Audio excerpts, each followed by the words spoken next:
Is he really a top 30 player in the league? He was last season. Are you sure? Because I feel like being a top 30 player in the league, like you're borderline all star, fringe all star. I don't get that with Zubats. I love Big Zoo. 29? I think that's insane. I don't hate that. Okay, wait. Well, What? let's.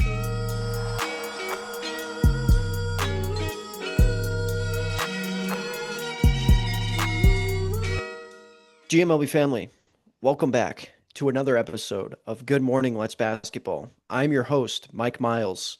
Finally back. Last week, I was pregnant. I'm here now.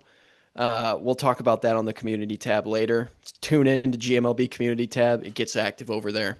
Anyway, I'm your host, Mike Miles. All four of the hosts are finally back. How long has it been, fellas? Like a couple weeks or something? It's 2 episodes where we missed some heads. Okay. So, 2 episodes. We're finally all here, and I'm just going to get right into it. On my right, that is Big Macedonia and GMLB's chief of security from the island of relevancy. Main event Kev.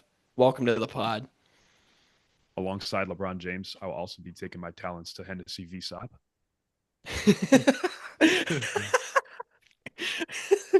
Continues to add to Yeah. the quick cut intro compilation for the end of the year.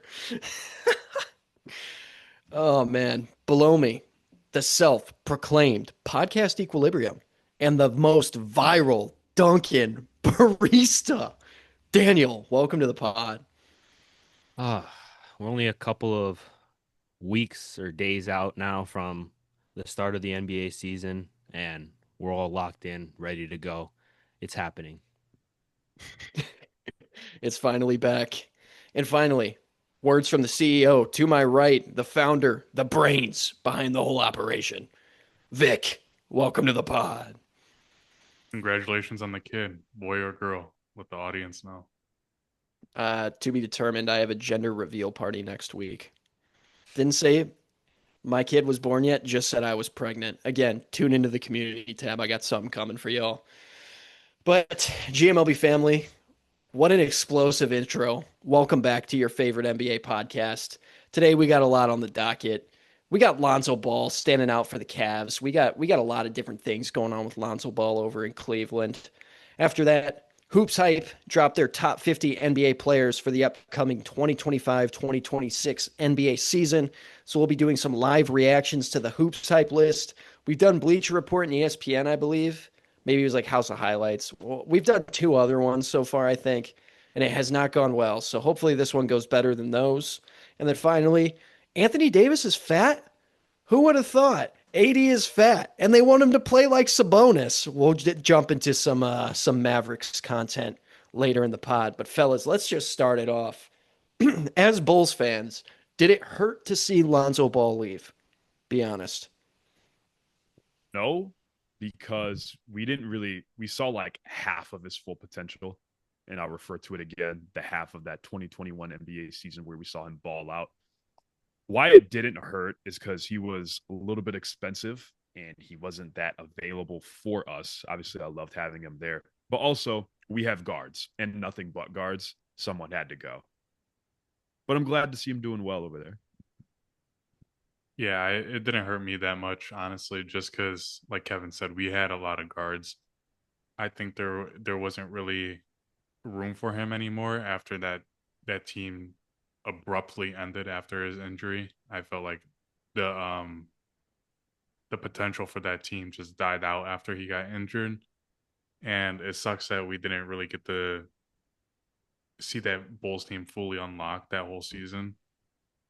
But yeah, I'm glad to see him doing well, and that he's gonna continue because like it seems like the Cavs in the training camp, and seems like everybody loves him so far, and that he's making an impact already. So I'm glad to see that for him.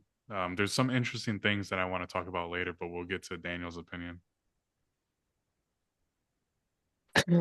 I think if you're a Chicago sports fan, you have to be happy when any player that like gives it their all to the team, which I guess you could argue maybe Lonzo wasn't, but at some points in his career. But any player that gives their so much energy to the city, everyone's gonna love like if they go somewhere better for them. And in my opinion, we did about everything we could with Lonzo, and I'm happy that he's on a team that can give him a better chance at success because, as we know, Chicago is not the land of sports championships. Let's just say that. It was, though. It's not Yeah. currently, but it was. It was. Let's give him some credit. All right. Here's the thing with Lonzo Ball. Was that first season in Chicago a fluke? Was it really injuries derailed the whole thing, or were they just kind of hot at one point and then they weren't actually that good? As Bulls fans, I want to pick your brain since we're finally talking about Lonzo Ball. It's been literal years, by the way. It's been years since we've talked about Lonzo Ball. 4 years. It's something like that. But I mean, was it a fluke? Or was he actually that much of an impact player for the Bulls to the point where when he went down, everything fell apart? I think he definitely was that much of an impact player. I mean, that impact player. I mean, before he went down with injury that first year, he was shooting 45, nearly 50% from three. I mean, missing a guy like that in your rotation is going to hurt. Also, he was the second best on-ball defender that we had. And the only other guy that we could have had play on-ball defense on the perimeter was Caruso, and he also got hurt. So getting both of those guys out really just screwed us. Didn't get Caruso back to like near the playoffs, and by then we had already fallen to the 6th seed and had to play against Giannis and the Bucks. So there was never really a chance. Lonzo unfortunately wasn't able to come back either, and he just sat out so long. So yeah, they were hot. I mean, they weren't beating the necessarily good teams that they should have been beating, but they were beating everybody they should have been beating at the very least. And I felt like with time, those issues kind of would have been fixed. Like me and Vic had already said, unfortunately, it just did not add up for the team. It seemed like DeRozan and Levine kind of took a step back as well, kind of slowed down with their production. And Levine was running into some injuries as well. So it was just kind of bad luck all around, honestly. We never really got to see everybody on the court at their full health simultaneously. Yeah. Yeah, I think that team was good with him there. I don't think it was a fluke just because, like Kevin said, the defense was great. I remember even seeing something at one point where he was shooting better than Steph Curry at a certain point. And dude, I mean, just like he's really good at filling a role on a team. And that's what the Bulls needed. They had DeMar DeRozan as DeMar DeRozan was probably the first scoring option on the team. And then they had their defenders with Caruso and Lonzo. I think they just had a solid team built around Lonzo for him to be successful. So I don't really think it was a fluke. It just sucks the way it ended. I don't really It's think also he... Sorry, what were you saying? Go ahead, finish your point. I was gonna say, yeah, I really don't think he fit the timeline for the Bulls right now. So that's why they ended up trading him, getting a guy like Okoro who's younger. Yeah. They also had to pay Giddey too. So someone had to go. Unfortunately, it wasn't Dalen Terry, which kind of sucks. But another thing with missing Lonzo too is that he was like the only playmaker that the Bulls had. He was the only one creating any kind of offense. Yeah, we had Levine and DeRozan, who are great shot creators, but they weren't necessarily great at creating for the entire offense. So he was like the only one on the team that was capable and able of doing it effectively. I guess alongside, you could say Caruso too. And then when Lonzo went down, just pace, ball movement just kind of went out the window with him. Yeah. So, Daniel, you got something to say before I go? You look like you want to say something. Let it out, man. No, I feel like you guys, already kind of covered everything, but this team at one point wasn't a first seed and in the East. And I think that, that kind of prevents the idea of it being a fluke. What I'm curious about is, was Lonzo Ball the first player to give Chicago fans hope since Derrick Rose? No, definitely that's not. actually really funny to chew on. It might have been Dwayne Wade or Pau Gasol, actually. No, it was If you think definitely it- Jimmy Butler, if it was anybody Yeah. after Yeah. D Rose. Butler was an all-star, one most improved. He was amazing on the Bulls. So Powell was a two-time All-Star, I'm pretty sure, on the Bulls. At least one. I think he was Pa- two. Pa was, yeah, but he was also like in the twilight years of his career. Like Jimmy Butler was young when he was popping off with the Bulls and still going hard. And Yeah. DeRozan too. If it was anybody on those years while Lonzo was there, I mean, DeRozan was in MVP talks at one point and averaging nearly 30. He was looked unguardable that season. Yeah, those two back-to-back game winners. Shout out the Pacers. I remember that was one of them. I can't remember what the other one was Wizards, though. it was Wizards, the Wizards. yeah. Yeah. Um, Daniel, I think it's funny how you chose to wear the two camels kissing hat instead of that Chicago Bulls hat next to you. How metaphoric that is for this podcast. Anyway, let's talk Lonzo Ball on Cleveland now. Here's the question, fellas. I have some information. Vic, you might have some information too. Yeah. You can go ahead and I'm drop your dying to say information it. because it'll steer this conversation. I bet we have the same thing. But go Yeah, ahead. that's what I think it is. I think that we have the same thing, which he is only limited to playing 20 minutes a game, and he cannot play in back-to-backs. And Cleveland has 14 back-to-backs on their schedule this year. That's all year. So That's all year. No, it's not. It's not all Oh. year. He said it in a press conference. It's for the foreseeable future, but things could change. So it could change, but it's most likely for the whole year. She's getting a little bit of that Joel Embiid treatment with the back to backs and Yeah. playing only a certain amount of minutes a game. Which, by the way, he doesn't have a return date yet, which is crazy. Not talking about him. I just feel like I should add it. But that's kind of interesting. I mean, considering that he was healthy for a good part of last year and was producing, I figured they probably wouldn't have to put a minute restriction on him since he won't be starting on this team and he's playing with a lot more great players than he had in Chicago. So I feel like there's not as much on his shoulders in Cleveland as there was in Chicago. The team is still going to be great without him. So he could take it a little bit more easier, but still play like a bunch more minutes a game. I think as the season goes on, they'll probably lift that, I would imagine. Maybe not the back-to-backs, but the minute restriction I could see getting lifted. I know he only played 22 minutes on the Bulls last season. So Are you Per saying game? a game, yeah. I don't think they'll take him over that, Yeah. considering the injuries. I mean, they're just being careful with it, and I'm sure his team and the doctors are also advising that they're going to want to be careful with him after an injury like that, where doctors literally didn't know what was wrong with his knee. I forgot about that whole saga.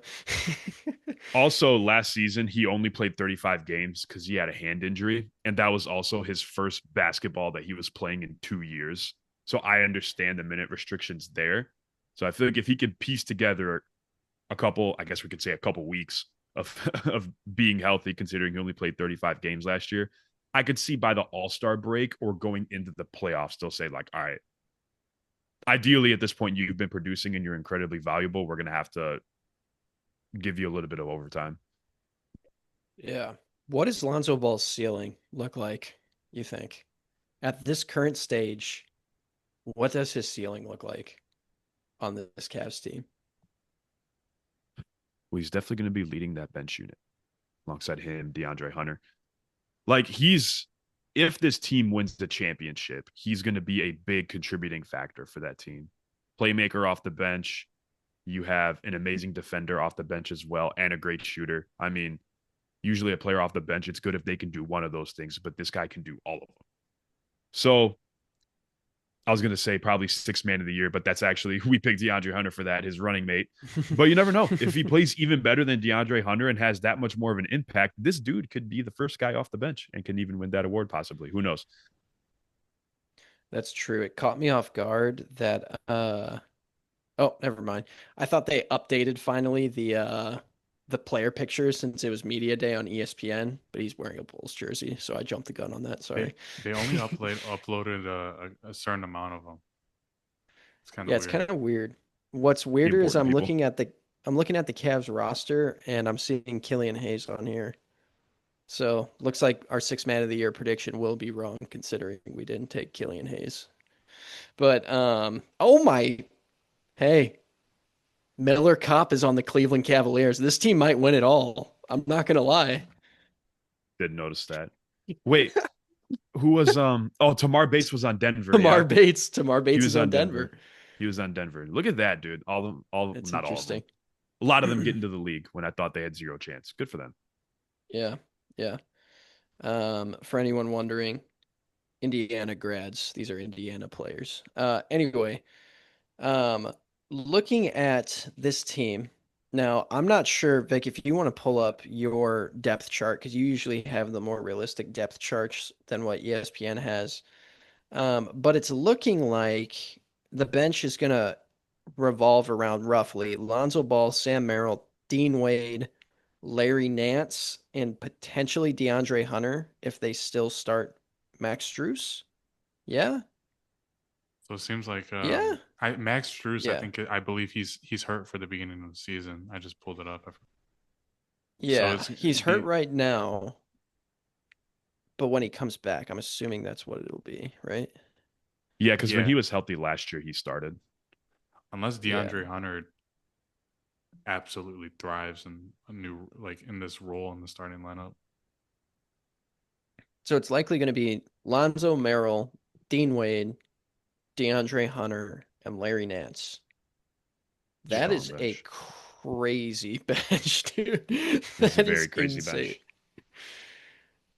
This might be my new favorite 2K team, bro. I'm not gonna lie. This is nuts. So Yeah. one question I wanted to ask: do you guys think that because they lost Ty Jerome during the offseason, signed Mhm. to the Grizzlies, do you guys think Lonzo Ball can have a more of an impact than Ty Jerome? Yeah. I think Lonzo's a better shooter. I think he's a better playmaker. I'd say the one thing Ty Jerome probably has on him is like isolation scoring. I don't think Cleveland really needed that off their bench, or at least they don't right now that they have DeAndre Hunter and just everyone else on their team. So I think he can have a little bit of a bigger impact than Ty Jerome. And I think it was a good swap, even though it wasn't a direct trade. You know what I mean? I think, yeah, defense as well. I'd say Lonzo definitely cleared him before any injuries. Right now, they're probably near the same level. He's also a bigger body, too. So it's less likely that he's going to have a mismatch whenever he's out on the floor as Ty Jerome, who's like a little smaller. Yeah, this is interesting because I feel like the Cavs are just getting two different things with these players. Like Ty Jerome was your spark plug. Like, I mean, honestly, like it's kind of weird coming out of my mouth, but it seemed like when he was in the game, he was almost always in like a takeover mode. Like you're pretty much getting explosive or at least attempts at explosive scoring. He's not the most explosive player, obviously, but like the dude wanted to score and he'd stretch the floor. Statistically, he's a better shooter, but I think Lonzo is really hurt in his early years in the league. So I honestly agree that Lonzo's a better shooter, but I do think it's close, especially with Lonzo coming back from injury. He's probably going to have to knock some rust off there. But I think playmaking and defense, similar to what Kevin said, is probably the biggest takeaway you're getting from Lonzo compared to Ty Jerome. You're no longer stuck with an undersized. I mean, he's 6'5". He's not really undersized, but he's not a super strong defender. Lonzo is a much stronger defender. So if he could stay healthy, then I don't think they got better with Lonzo, but it's like really close. I don't think they like stepped up. Like Lonzo's not an upgrade from Ty Jerome, but they're like kind of the same exact thing. Lonzo's just filling the role differently. And that probably makes better sense when you have now Larry Nance in the lineup. Now DeAndre Hunter can actually be your go-to scorer in that lineup. So I don't know. I think that pass first mentality of Lonzo is just better fit for Cleveland's bench rather than that spark plug in Jerome. Yeah, I definitely agree. I think it's definitely going to lead the bench unit in a different way. But does Cleveland win more than 64 games next season? Last year ended the season 64-18 with Hmm. with ZO2 off the bench. Are they repeating that? Or are they rinsing it? So what you rocking ZO2s? I'm I think they got it. I think they're gonna beat it. How many wins? Hey, How many wins? Not much. Maybe 68. That's a pretty big decrease or increase. Yeah, it's a pretty 68 games is a lot of games, bro. It's a lot of games. Like I That's know it's only 4, but we're in the 60s, dog. There's only 72. I was gonna say the Thunder won 68 games last year, and the Cavs were right behind them at 64, but like pretty significant difference. It's just like, yes, 68 wins is a lot, but 14 losses is wild. That's Yeah. that's losing 2 games a month, essentially. Damn. When you put it that way. See, Good math. the thing That's is, impressive. I don't know if they'll get 64 wins again or higher, just because after what they witnessed last year and what they went through with playing that many games and going that hard during the regular season, ultimately leading them to injuries in the playoffs and getting burnt out. I felt like in that series against the Pacers, that truly showed how gassed out they were. That's why you go and get Lonzo. It's on a minutes restriction. Hey, those are going to be hell of a minutes that he plays. I'm telling you right now. Dude, Garland is still dealing with that toe injury, by the way. It's the same one from the playoffs. It's still lingering. Dude, The same pinky toe. Toe injury seems serious. I would have never thought like a toe would keep you out, but it seems like that's a pretty big injury. Yeah. As I got older, I realized that. I think I'd probably predict they'll win 60. They'll hit the 60 still, but I think they'll be 60 or 61. I think they'll take a slight step back. I'd say their range is 58 to 61 they'll fall in this year. Yeah, I agree. I'll say like 60 wins plus or minus 2. Yeah, is they're my prediction. They're almost just too talented to like not be in that range. If they really tried, their ceiling is probably like 68, I would say, but I don't think they're gonna gas it like that. Like what Vic said, where they're like completely destroying the playoffs. Bulls are beating Cleveland right now, though, at this time of recording. So maybe they had something to Hey, say about look at that that. Lonzo Ball. A Coral No, 50 no bomb. revenge game for Zoe. Dude, imagine. Yeah, that'll be the freaking day. I'll tell you that. One thing that I've been seeing across just like social media is the Cavs maybe potentially trading Darius Garland. There's been a lot of rumors around that. And I don't know if that means to open up a role for Lonzo Ball or maybe get a better point guard. What are you guys' thoughts on that? Um, can you hear that? No. Okay, good. My ESPN app played an ad and it was really loud, so I didn't know if you guys could hear it. You know what, Vic? I'm going to be completely honest with you. I missed what you said because I was distracted, but I will say this instead. Matas Buzelis has 19 points on 7 of 11 shooting right now. Bulls fans, get ready. Telling you, Somebody man, else, he had that game last yeah. year where he Somebody hit else all those answer shots. Vic's question. Vic, I'll be honest. Can you repeat that question? Because I've already forgotten. I didn't hear it either. I I completely like.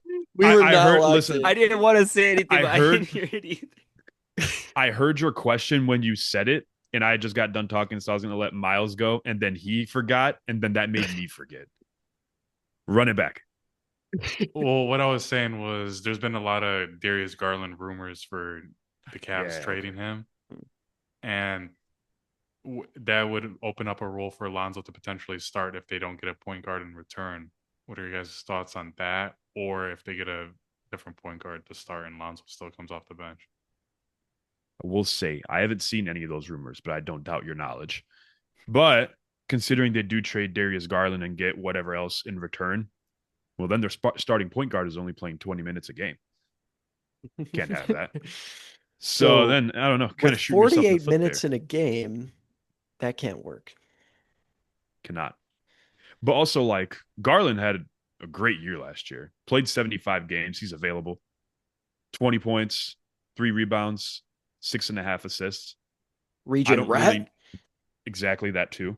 I don't know what other direction they could possibly want to go with in a point guard. Like, do they want a more score heavy point guard? Well, probably not because you have Donovan Mitchell. And I don't know. Do they want like a better defender? What exactly did say what they're searching for or teams that they've talked to? I didn't see that. I've seen it last season. I've seen it a little bit this season about there being Darius Garland trade rumors. I haven't really looked into it a little bit. I just want to get your guys' thoughts on if the Cavs should trade him or not, because personally, I don't think so. I think he's valuable to that team, but I don't understand the rumors of trading him. I definitely, if they trade him, they have to get a point guard. Lonzo Ball cannot be a starting point guard in this league anymore. And I think, like, I don't want to say I think even he knows that, but and exaggerate that much, but it's obvious. Like, you can't have Lonzo Ball as your starting point guard and expect to be serious at that position. So, I mean, as much as I love Lonzo, him starting would diminish the starting lineup. Of course, he has his playmaking abilities, but if he's on a 20-minute cap, like Kevin said, and like we established earlier, of course, you're completely inefficient with Lonzo Ball in the starting lineup. So if they were to trade him, they would have to go get a guard. As far as who that could be, Ja Morant. Yeah, it probably would have to be like a straight up swap. And it obviously has to be like a starting point guard too. And I don't like that swap either. So I think they're fine. We'll leave it there. Yeah. All right. Enough about Lonzo Ball. We're gonna hard pivot here. This was not a great pivot by yours truly as the host of the pod, but we're gonna get into HoopsHype top 50 list. This is what I've been waiting for all night. Shout out Lonzo Ball. Glad to see he's doing well. Bulls fans, stand up. Retire his jersey. They did it with Derrick Rose. Why not Lonzo Ball too? Basically the same career trajectory. But let's the fact that you guys let me say that you didn't say anything is crazy. But anyway. How to respond to delusion. I honestly tuned you out like you tuned me out. I did not tune you out. I had a reason. The other two tuned you out. I actually had a reason for why I was not listening because I was afraid music was coming up on my mic. But okay. HoopsHype top 50 list. Let me do the introduction, then we could start the chatter. HoopsHype online publication. What is HoopsHype? Like an account? Social media platform? What is it? I actually don't know. I see them post on Twitter every single year. We've reacted to the one of their lists before, and I happened to catch it the other day. Okay, HoopsHype. I'm going to call it a publication, NBA publication / magazine. Top 50 players in the NBA has dropped. They have a full 100 list. We're only going to do the top 50 here. But honestly, I have a few opinions, but I'm going to pass it to Kev and let him get something off first, and then we'll get into our discussion here. This is a live reaction topic, so you're going to see our live full reactions. I have not read the list. I don't think any of us have except Kevin. So, Kevin, go ahead. I'll give the ones that trip me up a little bit first. So they have Jalen Brunson at number 6 and D. Mitch at number 7. I don't know if I like either of those right there. I'll keep it a buck. But one that really, really surprised me, Ivica Zubac at 29. Is he really a top 30 player in the league? He was last season. Are you sure?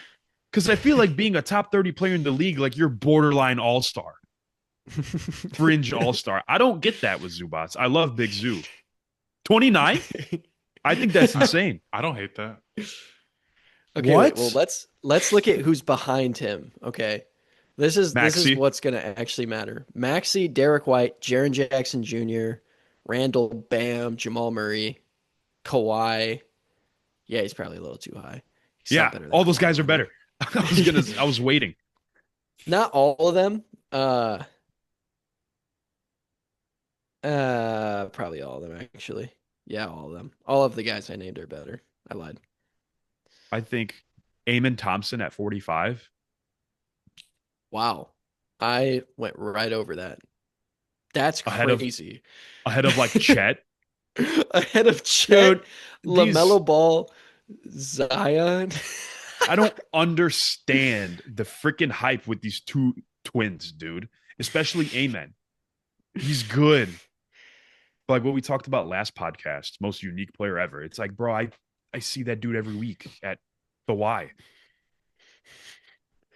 It's the guy I've you seen him leave before. open. Yeah, I've seen this guy before. Yeah, that's Okay, crazy. so hold on. Boy, I just found out like what this thing is based on. It says their statistical tool is based on, hold on one second. Oh my gosh. Lost it.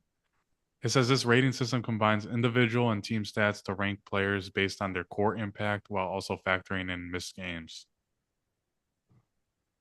But Zion's on the list? It says below you'll find the rankings showcasing top performers this season in the last 365 days and more. Top 50. but still, Amen Thompson. Even still, he shouldn't be there.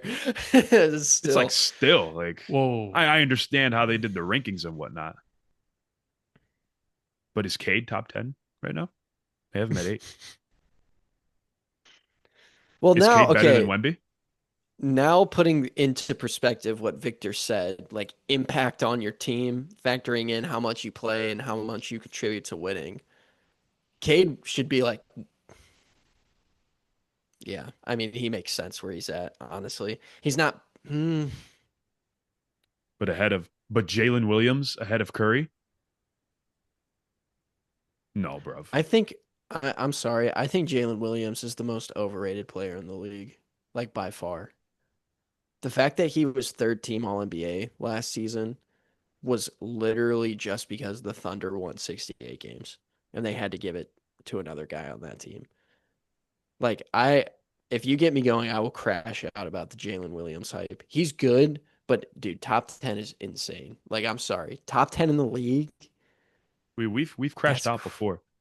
But like even going to like what Victor just said, like impact. Was he more impactful than Stephen Curry was to the Warriors? I think Chet is more impactful than him on his own team when he plays. Yeah, But also I wouldn't factored necessarily in missed say games. you're wrong. I mean, the guy barely cracked 20 points. He's at 21.6. Yeah. Not that points are everything, but he also only has 5 rebounds and 5 assists. Victor Didn't was kind crack of right there 40%. too. Chet did miss a lot of games, which is why he's probably towards the bottom of the list at number 49. But like, It's like so dude. skewed because like if this is an impact list, Chet being that high like makes sense and it's crazy, but Chet also being that low is also crazy for impact. Okay. I hate to say this again, dude. I messed Oh, up. here comes the patented Victor. Oh, let me drop a stat and then go back I know. about two Dude, takes later because and fix it. I found the list you guys are looking for, right? And then I found a different one. This other one that I was looking at was the one originally. But then I was like, this doesn't make sense because they have Christian Brown at 37. So I didn't believe this was the right one. That was the one that I said with the missed games and stuff. So the one that I found was the one that you guys are looking for that I haven't originally found. So this one, it says, since this is a projection rather than a snapshot of the 2024-25 season, tough calls had to be made near the top. That means some fan bases won't be thrilled with where their stars landed, particularly those of the Serbian variety. And then it says, still, we aim to be fair and objective as possible, ranking players based on how good we'll believe they'll be this year and using an aggregate team vote to filter out biases and making a measured prediction regarding the best players in the league. Too much. Yeah. What I see is top 50 players. Yeah. All right. Yeah. So it's based Bump on all how, that. Well, yeah, basically it's based on how they think they'll do next season. Well, they're high on Zubats. I think it did. I mean, it did make it clear that Serbian fans may be upset. So, which I don't know if Zubats is Serbian, but he's from. Yeah. Did you just assume his ethnicity? Let's be honest. think He's he's from somewhere. We did. Yeah, We we're all did this somewhere. before. Yeah, We did this before in one of our trivias. What was he? It was some weird flag. It was like he's Croatian. Croatian. Yeah, he's Croatian. That's what it was. But it was like the flag was different than the Croatian flag because he was born somewhere different. It was Montenegro. Montenegro. Yep. That makes sense. Hmm. There's a core memory that just But got dusted off in my head. oh, Uh, did you mess up again? Why no, are no, you no. sighing? Because no, I read the list and I was like, okay, this because I was gonna comment on something I saw, but that was on the old list, so never mind. Hey man, you need to pull up the hoops hype list I have it. I and just have it. read all the Yeah, players, yeah. I and have it. then I have then it drop now. your take. I have it now. I got no take after that. Okay. Um, so we got OG Anunoby being better than Jimmy Butler, LaMelo Ball, Chet. The fact that this is a list of how good they'll be next season, not a snapshot of how good they were at the end of the season. The fact that Chet is 49 is kind of crazy. I think Chet should crack like high 30s. High meaning like 38, 39, not like 30. I think he could literally easily pass Zion, Amon Thompson, probably mm, probably DeRozan, OG, McHale. Like Tyler Hero, he could probably pass. Like, I mean, the dude's the defensive anchor on a team that won 68 games. I'm sorry. Like, even if he's not that good individually, what he provides to the team, he should be higher. Not Jalen Williams higher, but he should be higher. Jalen Williams What in do the you mean? top 10, dude. That's great. Like, I'm sorry. That is insane. Do you guys think they have With 80 too low? Where's he at? He's at he 16. is 16? Yeah. uh, I mean, Jalen Williams is ahead of him. I feel like he should probably be ahead of Paolo in this Yeah. sense. I feel like it was a little soon to put Paolo ahead of him. Cat and Mobley. I don't Mobley agree was with damn good those. last year. That's the Oh top of no, the dude. East. Mobley was Mobley was pretty dang good last year. Maybe Mobley, but not Cat. But Cat was good last year too. No, Cat was What balling about last year. Siakam Yeah. being higher than all of them? I mean, I like Siakam. It's He's really good. Siakam had I a really think record is playing a major part, like record slash playoff run, because like Team all of these success, yeah. players all the way at the top are like team success ratings pretty much.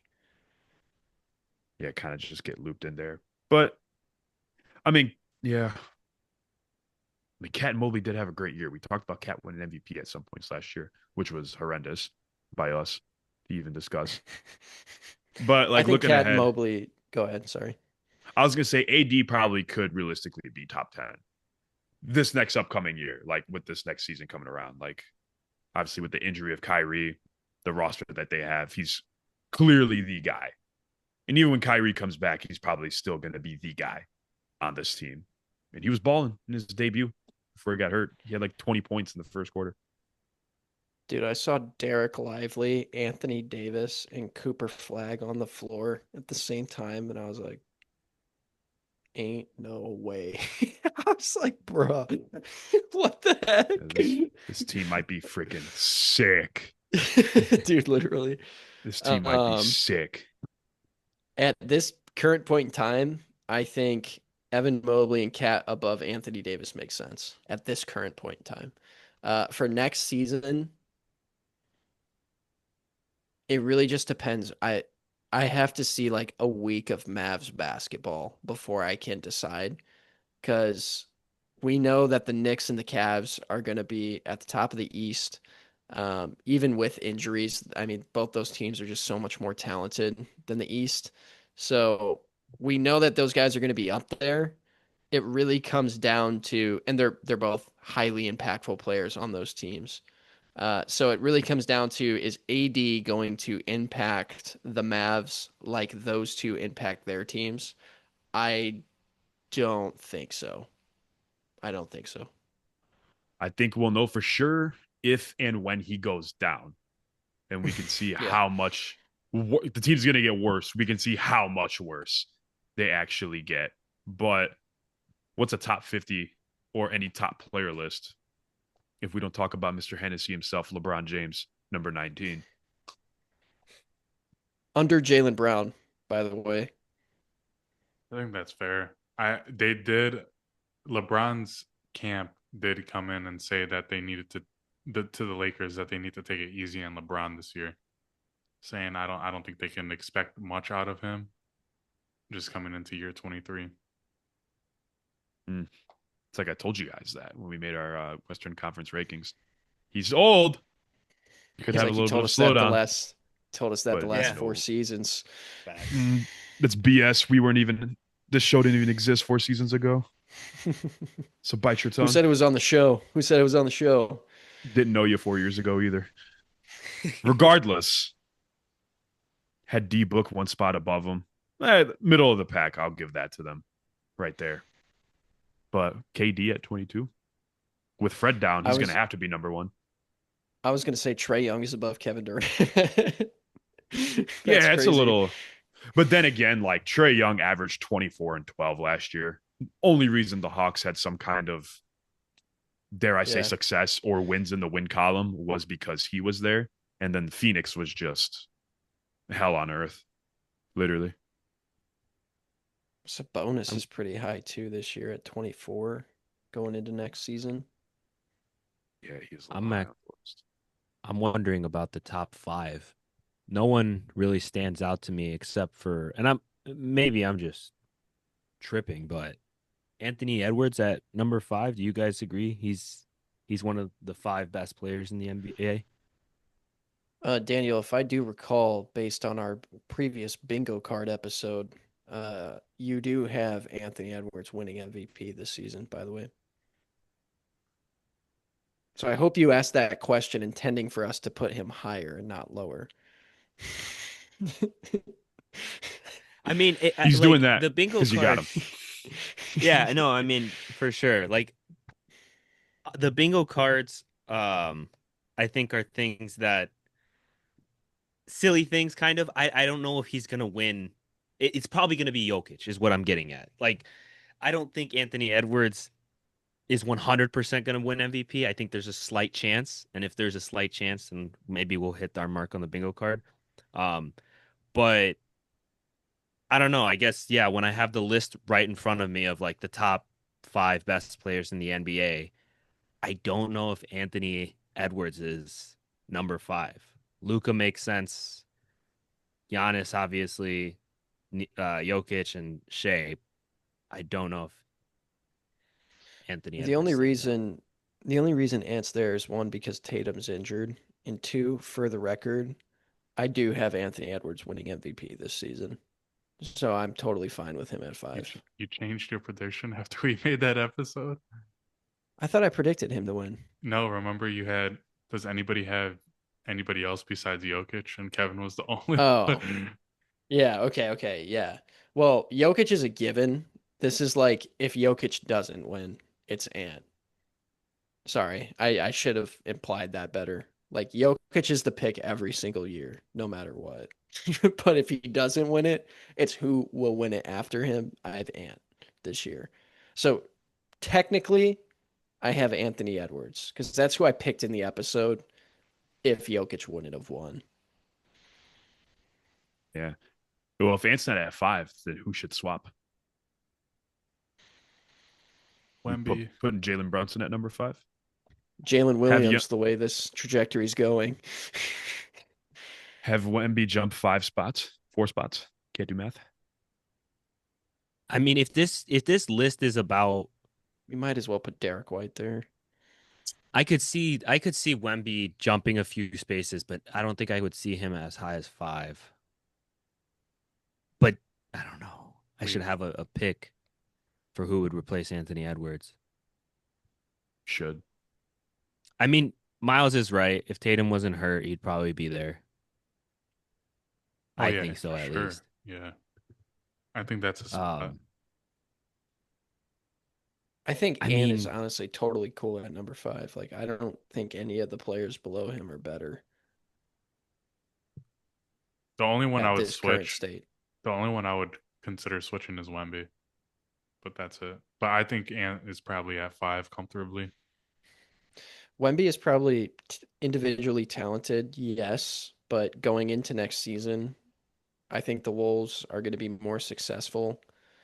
And again, I hate to be that guy, but Wemby's injuries are always a concern too. So if he goes like barring no injuries and he's good, yeah, he'll probably. I don't think he's better than Anthony Edwards though at this point in time. No, definitely not.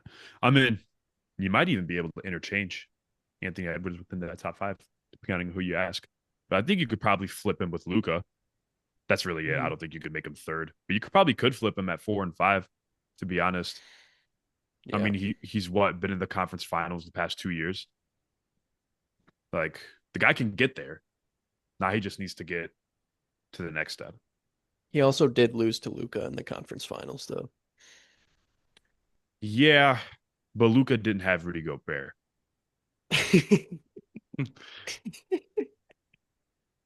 But Ant did have Nas Reed, so checkmate. No, not at all. There's a reason flags with Nas Reed get flown all across the world. All right. I have no more takes about this. Any final takes before we move on from this? Yet. All right, let's move on. Finally, our final topic. You come up with Anthony Davis is fat. That's the name of the topic. AD fat. Anthony Davis came into the season, I believe it was like 273 or something. 273. His playing weight is usually 250. Uh, should the Mavs be concerned? Let's just call it Bruiser. like it is. I'm See, pretty like, sure this is not normal for AD. This is a new thing. He's also wearing goggles this year. He came in to his press conference with an eye injury or like some kind of like maybe a blown permanent. vein in his eye. Yeah, I permanent think, goggles. yeah. So, what's the outlook on AD? Is this actually going to affect how he plays? I was going to say, I feel like a reporter asked him about the weight thing, and he said he usually comes into camp at the start of the season a little heavier. People made it seem like, I guess, us too, that he gained so much weight. That I saw a picture of him at Media Day, and honestly, he looks the same. So I'm not an exercise science major or anything of that sort. Stupid. But, like, I don't know. Maybe it's just water weight. Maybe he just had some extra tight ankle braces on. I don't know. It could be a number of things. But it might help him to be honest, because we've seen like kind of like the way he plays change a little bit from when he like first got to the Lakers and when he was leaving the Pelicans to like now. He's definitely plays a lot more of like a bruiser, and also he's not going to be playing center as well, which he did play a handful of times with the Lakers. So that's going to be Lively and Gafford's business, kind of banging down there. I'm telling you, man, they're going to stick him on that short corner, and he's hitting those jumpers all day. That's a shot. And you know exactly what I'm talking about. At 270, that'd be unique. I don't I'm think sure he's he could do it at Zion. 370. I'm sure he could hit that shot at 370. Yeah, Yeah, I I mean mean, he. if Oh, go ahead. I was just gonna say, if he is coming in, if there is at all a risk of him being heavier than he has been previous years, I think for the injuries alone, I think every fan would probably be a little bit suspicious of how that's going to turn out.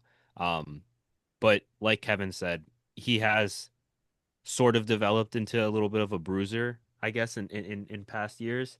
Um, and you would think that the weight would help him kind of develop better into that role. But it's all just depending on how the Mavericks decide to utilize him.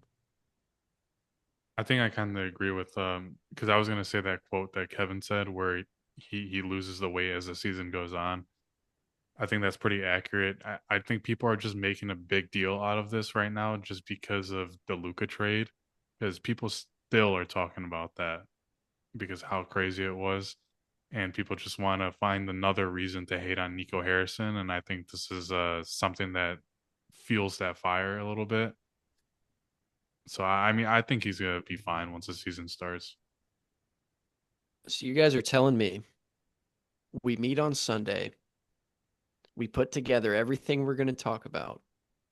We all agreed to write down AD is fat. We come in to talk about it, and it's just water weight. It's not that serious. That was Fellas, y'all's. why did we That talk was about this? that was y'all's edition. That was I, that You was were that was there. y'all's You were edition. there. Y'all I could have didn't objected. my What y'all mean? What y'all mean? Nah, it wasn't me. nah, All four did of us my agreed to put it on the wasn't docket. me. Now y'all pointing wasn't me. fingers. I will Literally, say- all of y'all held up fingers at each other. I will say what I said we should do is if we do move on from this topic too fast, we should talk about the other players that also like all of the rumors related to players' weight.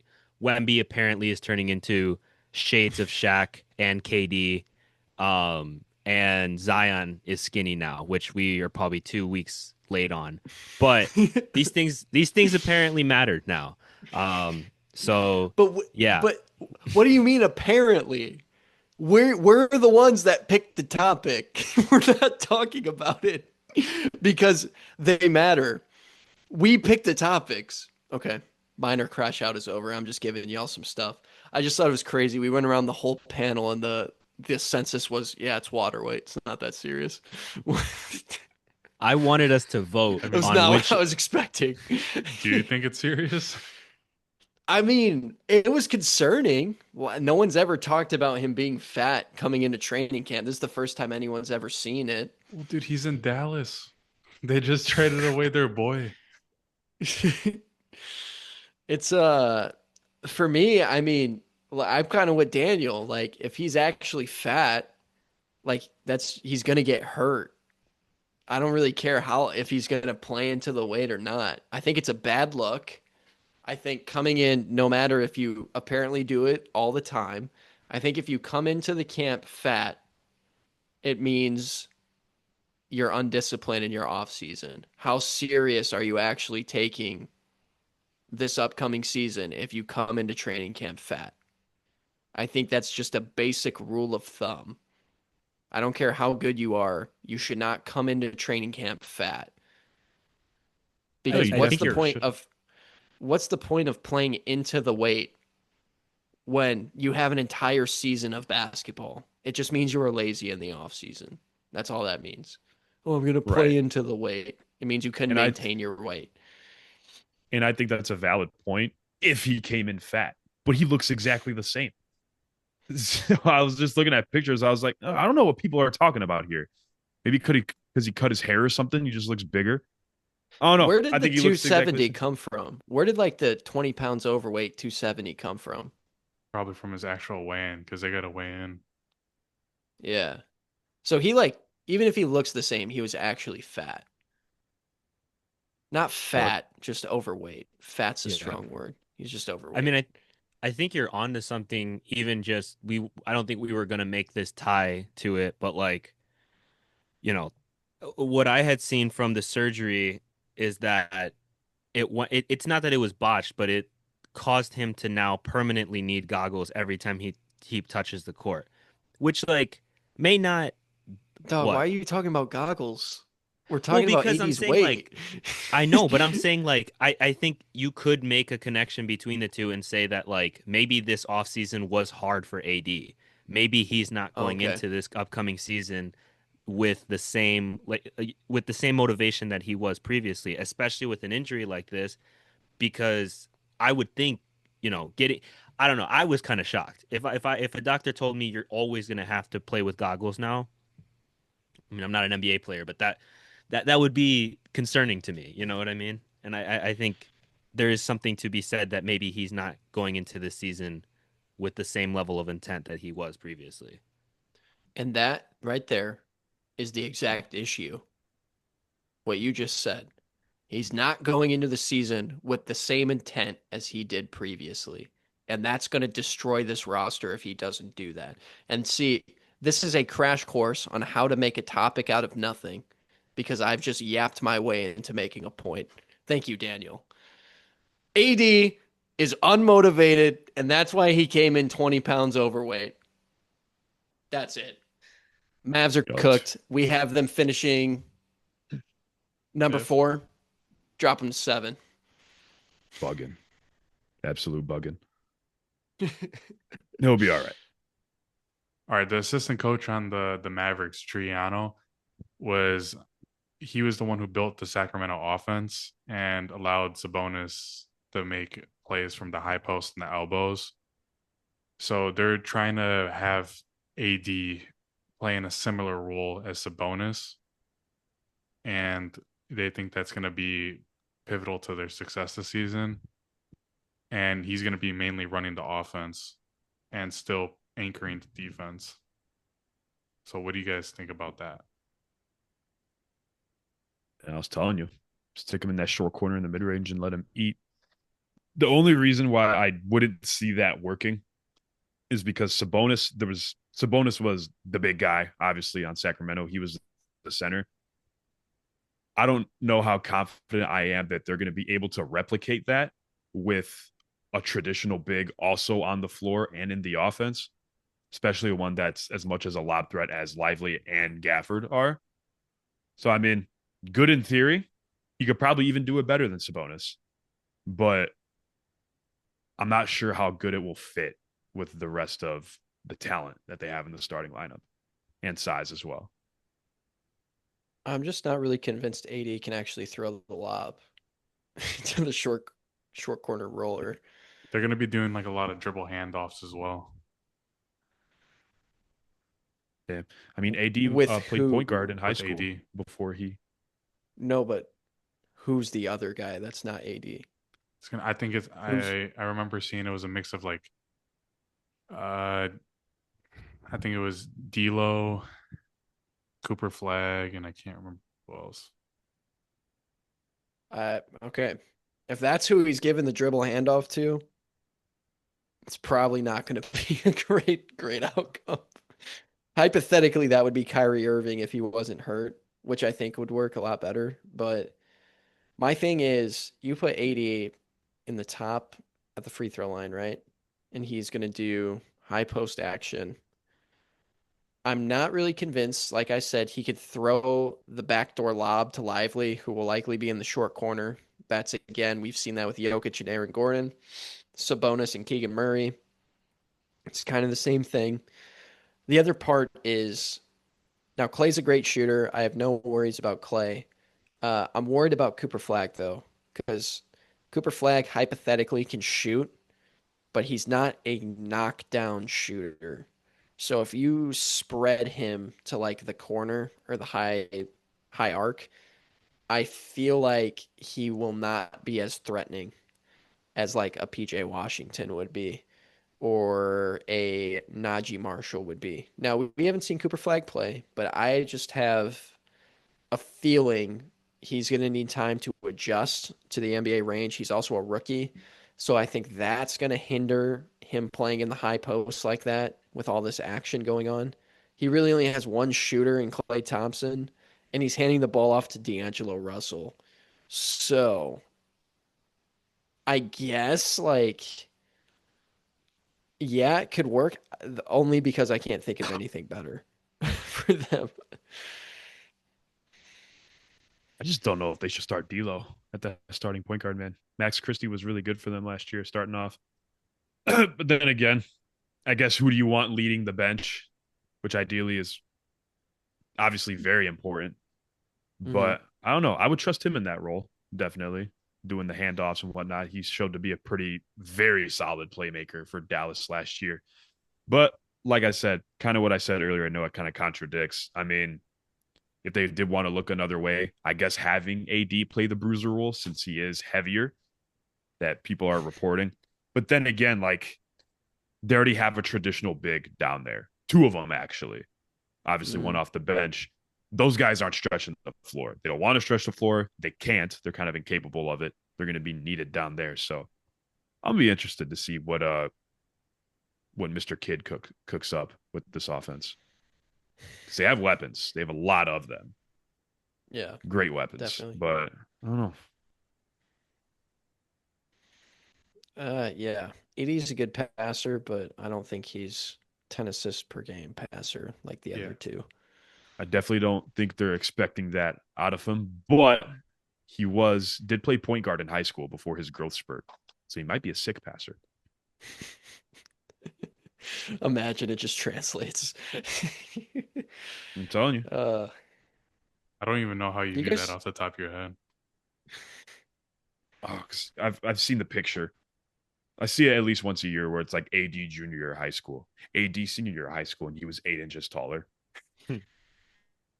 True story. Here's a quick question before we wrap up. What do you guys think Cooper Flagg will shoot from 3 this year? 36.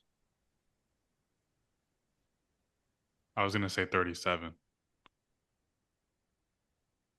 And Daniel was going to say 38. No. I'm going to give him a little bit. Ooh, hold on, let me think for a second. I'm going to give him a 42%. 42 is damn good. I think his that better his than shot Clay? Well, I was going to say I think his shot opportunities will be limited, and I think he'll have less reliance on it, and because of that his percentage will be higher than high 30s. Okay. I'm feeling a cool 33.8% on the year. My range was 34 to 36. So ceiling, he'll flirt with league average, which I believe last year was around 37, 38. Yeah. I think it was lower. Something along right? those lines. It might have been, but then again, this year they're not counting full court and half court heaves at the buzzer against their percentage. So I guess we're going to see we're going to see people's numbers being a little bit better for 3-point field goals. So yeah, I right at or below league average. I don't think he'll shoot above. All right. Well, any final comments before we close this one out? Apparently 80, as we came to the conclusion, is neither fat nor skinny. Skinny fat. He's skinny fat. There we go. Daniel came into the because of his season eye. 270. That's messed up. Hey, we didn't say That's anything. messed up. All right. GMLB family, we thank you for tuning in to another episode of Good Morning Let's Basketball.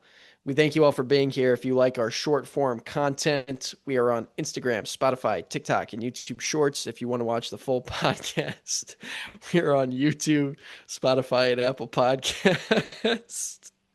I'm sorry. Everyone's chuckling. Daniel looks upset. Daniel, why don't you give us a final closing comment before we head out of here? Give us one final thing. It says something that at season 23, LeBron James can still pull the eyes of every single NBA fan to one location at one time. We are sheep, and he is the flame that we all, or not the flame. I'm going to say we're all moths, and he's the flame that we all yearn for, apparently. And that's going to wrap it up. We'll see you in the next one. Peace.